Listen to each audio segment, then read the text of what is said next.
नमस्कार। Ppm time Bihar देख रहे हैं आप। मैं हूं शिवांगी आपके साथ। दिल्ली की सत्ता में बीजेपी की वापसी के बाद अब सभी सियासी दलों का फोकस बिहार पर शिफ्ट हो गया है। इस साल बिहार में विधानसभा चुनाव है। बिहार चुनाव में नीतीश कुमार रिकॉर्ड 5वीं बार बहुमत हासिल करने का प्रयास करेंगे, तो वहीं राजद तेजस्वी के नेतृत्व में 2 दशक की एंटी इनकम्बेंसी को भुनाने की कोशिश करती नजर आएगी। बिहार में इस साल नवंबर में विधानसभा चुनाव हो सकता है। यहाँ एनडीए गठबंधन में बीजेपी अभी जेडीयू के मुकाबले बड़े दल की भूमिका में है।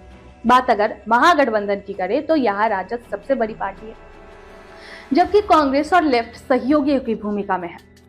बिहार विधानसभा चुनाव के लिए बीजेपी उत्साहित भी है, क्योंकि उसने हाल ही में महाराष्ट्र, हरियाणा और दिल्ली के कठिन विधानसभा चुनावों में जीत हासिल की है।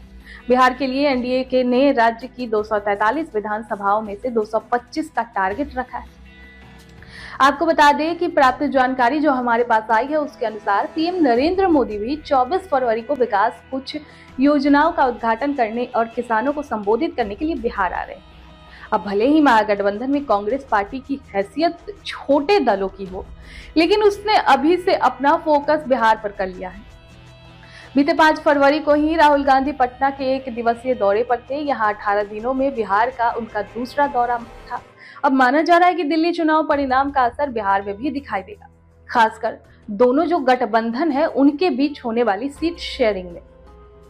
एक के बाद एक लगातार 3 जीत के साथ बीजेपी एनडीए में अपने पास सबसे बड़ा हिस्सा रखने की पूरी कोशिश करेगी। जदयू ने पिछले विधानसभा चुनाव में 115 सीटों में से 43 विधानसभा सीट का जीत हासिल की थी, जबकि बीजेपी ने 110 में से 74 सीटों पर परचम लहराया था। हालांकि जदयू नेताओं का कहना है कि उनके पिछले साल हुए लोकसभा चुनाव में बीजेपी बेहतर प्रदर्शन की। बिहार में बीजेपी और जदयू दोनों ही पार्टियों ने 12-12 लोकसभा सीटों पर जीत हासिल की, लेकिन जदयू का स्ट्राइक रेट बेहतर था। इसी तरह महागठबंधन की बात करें तो उसमें कांग्रेस पार्टी के लिए ज्यादा सीटों का मोल भाव करना आसान नहीं होगा। कांग्रेस पार्टी को महाराष्ट्र, हरियाणा और दिल्ली में निराशा हासिल हुई।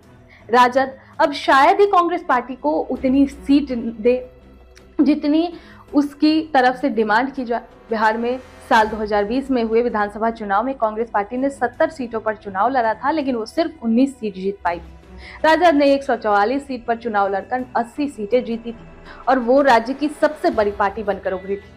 बिहार में जदयू और राजद दोनों ही पार्टी इस समय इलेक्शन मोड में है। नीतीश कुमार पिछले साल 23 दिसंबर को प्रगति यात्रा की शुरुआत की थी। उनकी इस यात्रा का मकसद पूरे राज्य को कवर करना है। नीतीश कुमार की ये यात्रा विभिन्न ग्रुप को टारगेट कर रही है, जैसे नारी शक्ति रथ यात्रा और कर्पूरी रथ यात्रा का मकसद क्रमशः महिलाओं का और अत्यंत पिछड़ा वर्ग को लुभाना है। अब ये दोनों ही नीतीश कुमार के कोर सपोर्टर माने जाते हैं। विपक्ष द्वारा संविधान से जुड़े विषय उठाने जाने के बीच जदयू अम्बेडकर रथ यात्रा निकाल रही है। इसका मकसद सभी जिलों तक पहुंचकर वहां के दलितों से संवाद स्थापित करना है। इसके अलावा एक अल्पसंख्यक रथ यात्रा भी निकाली जा रही है, जो मुस्लिमों को जोड़ रही है। ये सभी रथ यात्राएं इस महीने के अंत में समाप्त होने वाली है। अब नीतीश कुमार ने लगातार चुनाव में एंटी इनकम्बेंसी को मात दी है, लेकिन इस बार विरोधी उन्हें थका हुआ बताकर प्रहार कर रहे हैं। एनडीए और महागठबंधन के बीच लगातार पाला बदलने को लेकर उनकी क्रेडिबिलिटी पहले से ही सवालों के घेरे में है।